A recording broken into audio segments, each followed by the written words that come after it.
नमस्कार साथियों, कैसे हैं आप? आशा करता हूँ ठीक होंगे। स्वागत है आपका अपने परिवार प्रकाश क्लासेस में।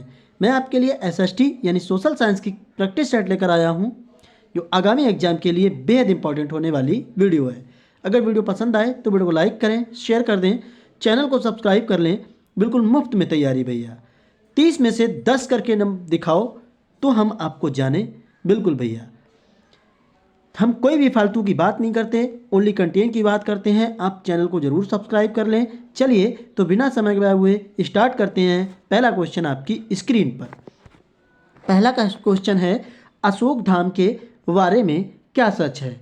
नौकरों से सद्व्यवहार की बात की जाती है, या विशिष्ट देवता की पूजा की जाती है, या लोगों का नैतिक विद्रोह, या माता पिता एवं गुरुजनों का आदर किया जाता है?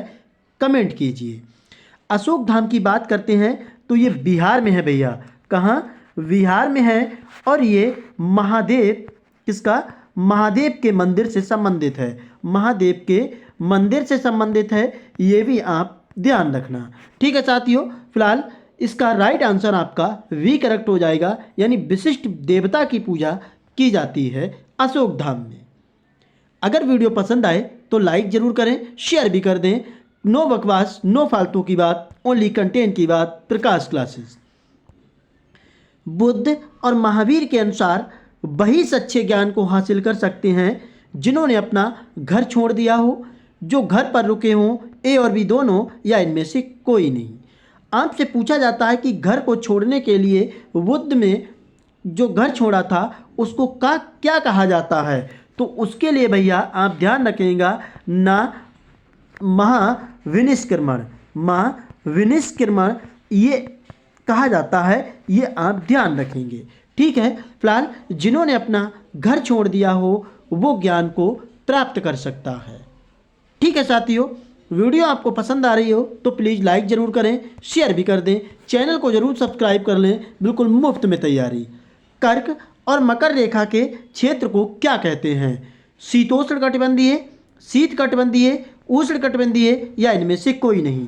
ये आपकी पृथ्वी है, ये इसका नॉर्थ पोल है, और ये इसका साउथ पोल है भैया। ठीक है, ये इसकी भूमध्य रेखा है। क्या? 0 डिग्री रेखा है। तो एक ये 23.5 डिग्री पर भैया, ये आप ध्यान रखेंगे, एक रेखा ये जाती है जिसे हम कर्क रेखा कहते हैं। ठीक है, साउथ में एक 23.5 डिग्री पर रेखा जाती है, इसे भैया हम क्या कहते हैं? मकर रेखा कहते हैं। ठीक है, कर्क और मकर रेखा के बीच का जो क्षेत्र कहलाता है वो आपका उष्णकटिबंधीय क्षेत्र कहलाता है। ठीक है साथियों, आशा करता हूं समझ में आ रहा होगा। अगला क्वेश्चन, सोन, नर्मदा तथा महानदी कहाँ से निकलती हैं? पलामू पहाड़ से, अमरकंटक से, पूर्वी घाट से, या अरावली से? अरावली कहाँ की है ये आप ध्यान रखेंगे। बिल्कुल भैया, अमरकंटक से ये नदियाँ निकलती हैं। अमरकंटक पहाड़ी आपकी कहाँ पड़ती है? तो ये आपकी मध्य प्रदेश में पड़ती है। ठीक है साथियों, वीडियो आपको पसंद आए तो प्लीज़ लाइक जरूर कर दें भैया। अगला क्वेश्चन आपकी स्क्रीन पर, एंडीज पर्वत श्रेणी निम्न में से किस महाद्वीप में स्थित है? ऑस्ट्रेलिया, यूरोप, दक्षिण अमेरिका, एशिया? ये विश्व की सबसे लंबी पर्वत श्रृंखला है, ये आप ध्यान रखेंगे। सबसे लंबी पर्वत श्रृंखला है, ये भी आप ध्यान रखेंगे भैया। सबसे लंबी पर्वत श्रृंखला एंडीज है भैया विश्व में, यानी ये आपकी दक्षिण अमेरिका में पाई जाती है। ठीक है, अगला क्वेश्चन, प्राचीन काल में निम्नलिखित में से कौन सी धातु सर्वप्रथम लोगों द्वारा इस्तेमाल की गई थी? चांदी, कांस्य, लोहा, तांबा? तो सबसे पहले जो वस्तु प्रयोग में लाई गई थी धातु वो तांबा थी। ठीक है साथियों, सबसे पहले किस जानवर को पालतू बनाया था? किस जानवर को पालतू बनाया था?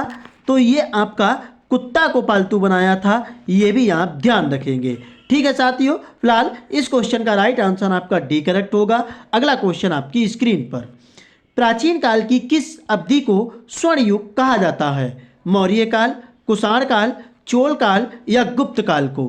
कमेंट करना है आपको। वेरी गुड भैया, प्राचीन काल की किस अवधि को कहा जाता है?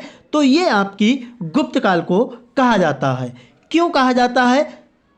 क्यों, कमेंट करना है आपको।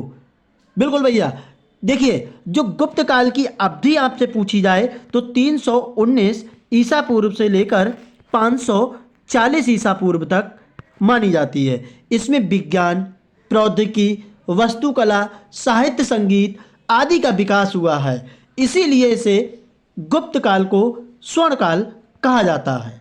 ठीक है साथियों, आशा करता हूँ समझ में आ रहा होगा। अगला क्वेश्चन आपकी स्क्रीन पर। कम टाइम में अच्छा कंटेंट लाने की कोशिश करता है प्रकाश क्लासेस। आप चैनल को जरूर सब्सक्राइब कर लें। चंद्रगुप्त मौर्य का पुत्र कौन था? चाणक्य, अशोक, बिंदुसार या समुद्रगुप्त? तो हम आपको बता दें बिंदुसार भैया चंद्रगुप्त मौर्य का पुत्र था। ठीक है, अगला क्वेश्चन, गुलामों की देखभाल के लिए किसने एक पृथक विभाग बनाया था? बलबन, इल्तुतमिश, अलाउद्दीन खिलजी या फिरोज तुगलक ने? हम आपको बता दें इल्तुतमिश के बारे में आपसे पूछा जाए तो ये गुलाम वंश का बिल्कुल कुतुबुद्दीन ऐबक का गुलाम था। ठीक है, इसने कुतुब मीनार का कार्य जो है वो पूर्ण करवाया था। लेकिन गुलामों की देखभाल के लिए किसने एक पृथक विभाग बनाया था? तो ये आपका फिरोज शाह तुगलक ने बनवाया था। ठीक है साथियों, बिल्कुल। और अगला क्वेश्चन आपकी स्क्रीन पर, बलबन के बारे में अगर आपसे पूछा जाए तो बलबन भैया इल्तुतमिश का गुलाम था। ठीक है, इसने पैबोस 1 मिनट, इसने पैबोस और सिजदा प्रथा की शुरुआत की थी ये भी आप ध्यान रखना। अगला क्वेश्चन आपकी स्क्रीन पर, निम्नलिखित में से किसे भारतीय अशांति का जनक कहा गया था?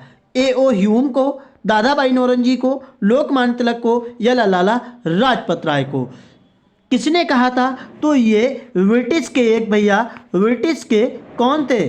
ब्रिटिश के वी चरोल थे। वी चरोल ने किसको कहा था? 10 नंबर का राइट आंसर हो जाएगा बिल्कुल लोकमान्य तिलक को अशांति का जनक कहा था। ठीक है, अगला क्वेश्चन, असहयोग आंदोलन का प्रारंभ किसके प्रत्युत्तर में हुआ था? रॉलेट एक्ट, जलियांवाला बाग हत्याकांड, खिलाफत आंदोलन या इन सभी के? 11 नंबर का राइट आंसर क्या होगा, कमेंट करना है। बिल्कुल भैया, रॉलेट एक्ट आपसे पूछा जाए तो ये 1919 में आया था। जलियांवाला बाग हत्याकांड 1913 में हुआ था और खिलाफत आंदोलन जो आया था भैया ये 1920 में आया था। ठीक है, असहयोग आंदोलन की बात की जाए तो ये आपका 1920 में ही आया था। ठीक है, बिल्कुल। फिलहाल इन सभी का हमारा राइट आंसर होगा। जो असहयोग आंदोलन था, रॉलेट एक्ट 1919 में हुआ था, जलियांवाला बाग हत्याकांड और खिलाफत आंदोलन के प्रत्युत्तर में हुआ था। अगला क्वेश्चन, सर्वाधिक मनसबदार थे।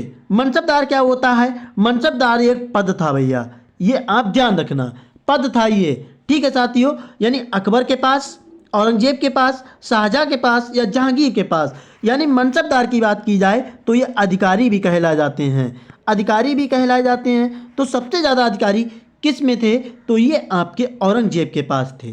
ठीक है, बिल्कुल। अगला क्वेश्चन, औरंगजेब द्वारा चलाए गए जिहाद का क्या अर्थ है? दारुल हर्ब, दारुल इस्लाम, होली बार या जजिया? कमेंट करना है। होली बार की बात की जाती है तो ये औरंगजेब द्वारा चलाए गए जिहाद का मतलब था। होली बार का मतलब क्या होता था? मुसलमानों द्वारा गैर मुसलमानों के खिलाफ जो जंग चलाई गई थी उसी को होली बार कहा जाता है। अगला क्वेश्चन, लोकप्रिय नाना साहेब को किस नाम से जाना जाता था? वालाजी विश्वनाथ, बाजीराव प्रथम, बालाजी बाजीराव या नारायण राव के रूप में? तो हम आपको बता दें बालाजी बाजीराव के लोकप्रिय नाना साहेब को जाना जाता था। अगला क्वेश्चन, निम्नलिखित में से कौन सा बौद्ध धर्म के त्रिरत्नों में से नहीं है? धम्म, अहिंसा, संघ या बुद्ध? तो हम आपको बता दें बुद्ध धर्म से जो संबंधित है भैया ये आपके धम्म भी संबंधित है, संघ भी संबंधित है, बुद्ध भी संबंधित है। लेकिन अहिंसा जो है ये आपका बुद्ध धर्म से संबंधित नहीं है। ठीक है साथियों, अगला क्वेश्चन, वीडियो आपको पसंद आए तो प्लीज़ लाइक करें, शेयर कर दें, चैनल को जरूर सब्सक्राइब कर लें, बिल्कुल मुफ्त में तैयारी। ऋग्वेद निम्न में से किस भाषा में रचा गया था? पाली, संस्कृत, प्राकृत या ब्राह्मी? तो सबसे पहले संस्कृत भाषा में रचा गया था। लेकिन आपसे पूछा जाए गद्य और पद्य का ग्रंथ कौन सा है, तो कौन सा है भैया? यजुर्वेद है। ठीक है। अगला क्वेश्चन, छठी शताब्दी ईसा पूर्व में मगध महाजनपद के पहले शासक थे? प्रसेनजीत, बिंबिसार, अजातशत्रु या महावीर? तो ये आपके बिंबिसार थे। बिंबिसार का पुत्र अजातशत्रु था। ठीक है साथियों, बिल्कुल आशा करता हूं समझ में आया होगा। अगला क्वेश्चन आपकी स्क्रीन पर, निम्नलिखित में से कौन राज्यसभा के सदस्यों का चुनाव कौन करता है? संसदीय निर्वाचन क्षेत्रों के मतदाता, लोकसभा सदस्य, विधानसभा के सदस्य, विधानसभा निर्वाचन क्षेत्रों के मतदाता। 18 नंबर का राइट आंसर क्या होगा? बिल्कुल हम आपको बता दें भैया, विधानसभा के सदस्य जो होते हैं वो राज्यसभा के सदस्य का चुनाव करते हैं। अगला क्वेश्चन, अनुसूचित जातियों के लिए कितने संसदीय निर्वाचन क्षेत्र आरक्षित हैं? 84, 47, 74 या 48? कमेंट कीजिए। ये 47 आपसे पूछी जाए तो ये अनुसूचित, किसका? अनुसूचित जनजाति के लिए ये निर्धारित है। ठीक है। लेकिन अनुसूचित जाति के लिए 84 निर्वाचित क्षेत्र आरक्षित हैं। ठीक है। अगला क्वेश्चन, मुख्यमंत्री को कौन नियुक्त करता है? प्रधानमंत्री, राज्यपाल, उच्च न्यायालय के मुख्य न्यायाधीश या राष्ट्रपति? राष्ट्रपति का आपसे आर्टिकल पूछा जाए कि कौन से आर्टिकल में इसकी नियुक्ति होती है, तो ये आपकी कमेंट करना है। बिल्कुल। और उच्च न्यायालय के मुख्य न्यायाधीश की तो 216 की बात करता है। ठीक है। राज्यपाल की पूछी जाए आपसे, राज्यपाल की 155 के द्वारा। लेकिन मुख्यमंत्री की आपसे पूछी जाए तो मुख्यमंत्री की भैया नियुक्ति कौन करता है? तो राज्यपाल करता है। लेकिन किस आर्टिकल के द्वारा की जाती है? तो ये 164 के द्वारा की जाती है। फिलहाल मुख्यमंत्री की नियुक्ति राज्यपाल के द्वारा की जाती है। अगला क्वेश्चन, सबसे पुरानी पांडुलिपियां किस पर लिखी गई थी? पत्थरों, कागज, लकड़ी, ताड़ पत्रों? तो ये सबसे पांडुलिपियां जो थी भैया ये ताड़ के पत्रों पर लिखी गई थी। और किस भाषा में लिखी गई थी? तो ये संस्कृत भाषा में लिखी गई थी। ये भी आप ध्यान रखना। अगला क्वेश्चन, मानव इतिहास में सबसे लंबी अवधि काल कौन सा था? मध्यपाषाण काल, नवपाषाण काल, महापाषाण काल या पुरापाषाण काल? मध्यपाषाण काल आपसे पूछा जाए तो ये 12,000 ईसा पूर्व से 10,000 ईसा पूर्व तक माना जाता है। ठीक है साथियों। नवपाषाण काल की बात की जाए तो ये 1800 ईस्वी से लेकर 800 ईस्वी तक जाना जाता है।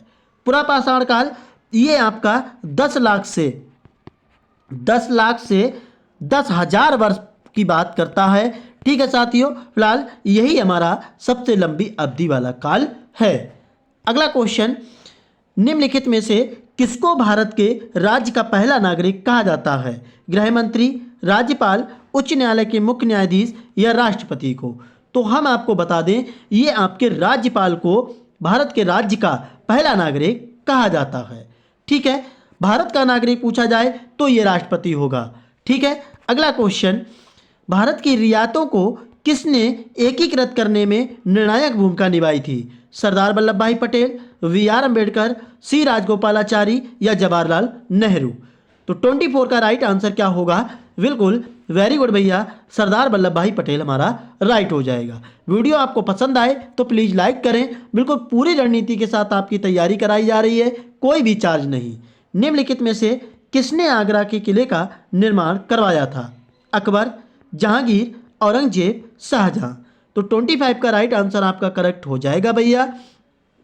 ये किसने कराया था? तो अकबर ने कराया था। किसने? अकबर ने। ठीक है। अगला क्वेश्चन, अंतर्राष्ट्रीय राजनीति के प्रमुख तत्व हैं? राष्ट्रीय हित, विवाद, शक्ति एवं सहयोग या उपरोक्त सभी? तो 26 का राइट आंसर उपरोक्त सभी हमारा राइट हो जाएगा। अगला क्वेश्चन, आदर्शवादी सिद्धांत के समर्थक राष्ट्रीय हित प्राप्त करने के लिए किस पर बल देते हैं? शक्ति पर बल देते हैं, संघर्ष पर या ए व बी दोनों? तो इसमें ए व बी दोनों हमारा राइट होगा। अगला क्वेश्चन, आदर्शवादी सिद्धांत का प्रमुख लक्ष्य क्या है? शांतिपूर्वक सहयोग, अंतर्राष्ट्रीय शांति, नैतिकता की प्राप्ति या उपरोक्त सभी? तो 28 का राइट आंसर भी आपका अंतर्राष्ट्रीय शांति राइट हो जाएगा, उपरोक्त सभी नहीं होगा। ठीक है। सेकंड लास्ट क्वेश्चन इस वीडियो का, निम्नलिखित में से कौन सा आदर्शवादी मान्यताओं के संदर्भ में सही नहीं है? तो ये आपका बुद्ध विषमता आदि कारण मानव कल्याण, ये आपका सही नहीं है। लास्ट क्वेश्चन इस वीडियो का, निम्नलिखित को यथार्थवादी सिद्धांत का जनक कहा जाता है? तो ये मार्गे थाऊ को कहा जाता है। ये वीडियो आपको पसंद आई हो तो प्लीज़ लाइक करें, शेयर कर दें, चैनल को जरूर सब्सक्राइब कर लें, बिल्कुल मुफ्त में तैयारी। जय हिंद साथियों।